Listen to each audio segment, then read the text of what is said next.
The more I think about 28 years later, and it's been on my mind since I saw it. I watched it twice last night. I'm a big fan of the franchise.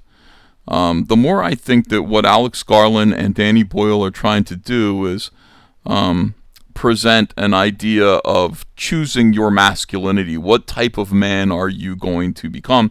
And we meet different types of men that are out there who are attempting to influence this boy and raise him either intentionally or inadvertently into adulthood, right? Trying to teach him to be a man. The first one most obviously is his father.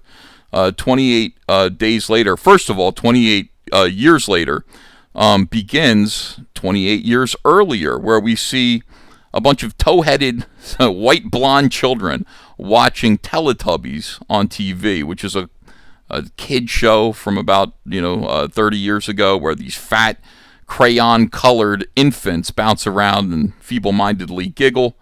And we see that innocence is stripped from all of these children when the infection reaches their door and blood spatters across the screen. It's a pretty potent metaphor to see blood spatter across the Teletubbies on TV. And we see that one of the children, whose name is Jimmy, one of these blonde children, and that's important, that his hair is platinum. It stays with you. You notice, wow, the kids' hair, they all look like Village of the Damned. Their hair is that platinum blonde color. One of them escapes. He sees his father, who believes that this is God's reckoning. His father is a priest at the church across the street. He escapes to his father, who also will not protect him from what's happening because he believes this is God's will. He enthusiastically allows himself to be consumed by his own rabid parishioners. But just before he does, he gives his son Jimmy this cross that's around his neck, and he says, keep this safe, always protect it. And it's his father's way of handing him down religion, right? This is something that you're going to keep with you. This is what I believe. You protect it. His son hides, and that's the last time we see him until the end of the movie, this little boy Jimmy. And then we cut right to present day, 28 years later, where we're introduced to this island, which is just north of, I guess, the UK mainland, and it's connected to the mainland via a strip of road that only becomes, this is fascinating, that only kind of becomes walkable, passable for 4 hours a day during low tide. When the water breaks, okay, this pathway opens from this island where this protective, nurturing Amish-styled society has grown. You can think of this island where these survivors live as almost like a womb, okay, where kids are grown and then eventually must be ejected to the real world to be taught to become men. And that pathway, when the water breaks, is, what is it? It's the uterus, right? The pathway to birth. So the father takes this boy to the mainland, where he is taught to hunt. He's taught everything that he needs to learn in order to become a man. But his father takes him prematurely. He's only 12 years old. The villagers say he's not ready yet. He should be, let him cook. He should be 14 or 15. But the father insists he is ready. They encounter some really strange, fat, worm-eating zombies, and the boy is able to kill one of them, but he struggles with doing so. And they notice a fire burning way off in the distance. This fire, they ask, what is this? What is that fire? Well, that's a doctor, apparently a doctor who's gone crazy. He represents science. He represents medicine, but he's insane.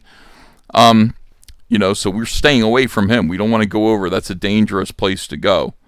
Well, back on the mainland, the boy realizes that his father is a braggart. He's lying about, the boy's accomplishments. He's disappointed in his father for that. But what's worse is that he sees his father engaging in cheating on his mother. His father's got a younger woman.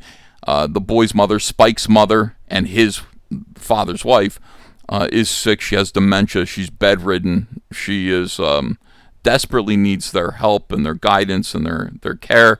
And the father is, as it turns out, lying and cheating on her. So the boy, Spike, his name is, I think, decides at that point that he doesn't want to be like his father, but he needs to protect his mother. He needs to find what his mother needs. medicine, and there is no medicine on this island. So he takes her, and they decide that they're going to go on a quest to meet the medicine man. It's almost like the Wizard of Oz.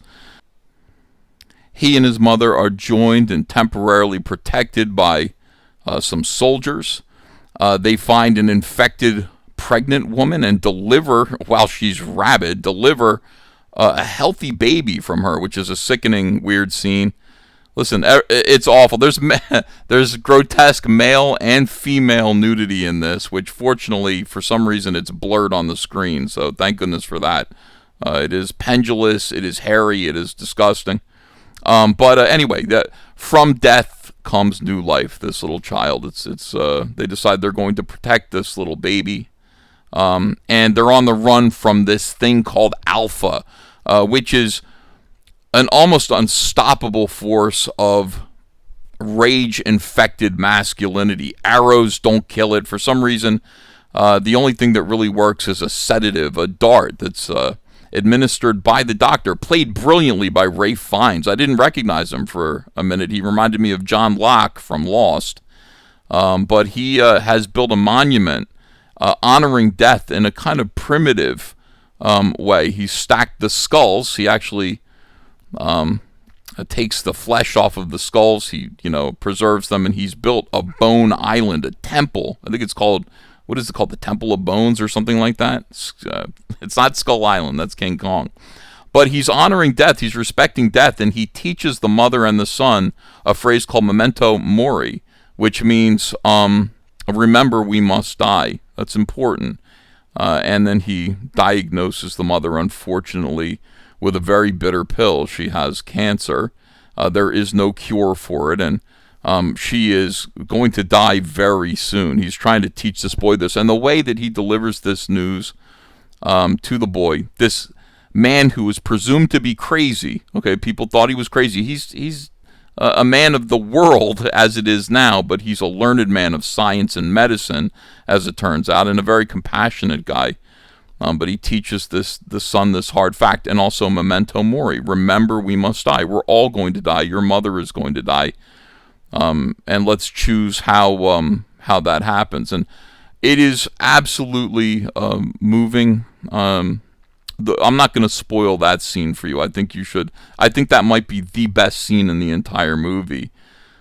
So anyway, after that happens, the boy returns back to the island, but only to bring back the baby, which he has named after his mother. He's not going back to the womb. He's not going back to the island.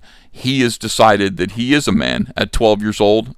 He is going to survive out there in the world on his own. We see him fishing. We see him, basically surviving on his own, where he encounters some more crazy people. And then at the end of the movie, and this is the big spoiler that everybody's talking about, they say the movie ends in a berserk kind of a way, and I think it's interesting. The boy encounters a bunch of more infected, and he's able to kill 2 of them with his bow and arrow, but more are on the way. He's going to be overwhelmed. The world is going to bring crazy to you, impose it on you, and make you crazy too. And then he hears a voice, and the voice says something like, "That was great, but do you mind if we step in and help you?" And lo and behold, it is the little boy Jimmy from the beginning of the movie, but he is all grown up, and he is dressed in a very peculiar way, something that we haven't seen in this universe, or something we wouldn't expect to see in a survivalist world.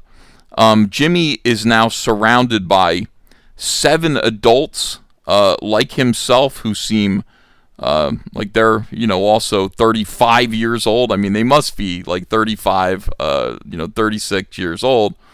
But they're all dressed in the primary colors of the Teletubbies, and they're all wearing those tow-headed wigs. They're not the kids. I don't believe they are the children that were watching TV with him when the world ended. But they're his friends. They're people he's met along the way, who also had their adolescence delayed by the zombie, by the infection, by the fact that the world ended for them. This Teletubbies TV show was the last thing that they saw, and now they're permanent children. This guy has rings. He's wearing his father's chain around his neck, but he's turned the crucifix. He's inverted it as if to say, I'm rejecting what my father gave me. I'm rejecting tradition, rejecting his religion.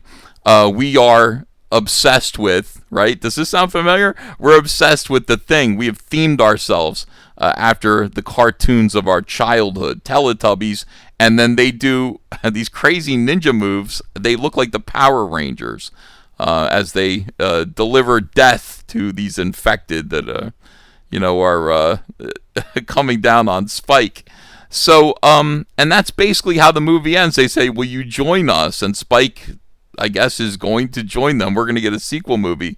But here we go. This is Alex Garland and this is Danny Boyle commenting on our current culture, where men my age and presumably your age are still fascinated with the things of our childhood, the toys, the cartoons, the pop culture of our childhood. Why? I don't know. These guys were arrested. There's a very real reason why these people are behaving the way that they are, because, yeah, like they had their whole worlds interrupted while watching Teletubbies as children. Fascinating movie. I watched it twice. I loved it. I thought it was really great. I would be happier with less swinging kind of dongs, dirty, filthy penises, and the childbirth, all that stuff. I could do with less of that. But I think the movie was pretty profound. It was surprising. It really wasn't what I was expecting it to be. I don't think it probably is going to be what you're expecting it to be either. But I would love to know what you guys thought of the movie and what you guys think of this commentary. Do you think I'm way off the mark here? Or do you think I'm pretty close? Do you agree, disagree, have your own ideas? Let me know in the comments below. Please do like, share, subscribe. And I can't wait to review Jurassic World Rebirth when I go see it in a couple of weeks. Take care, guys.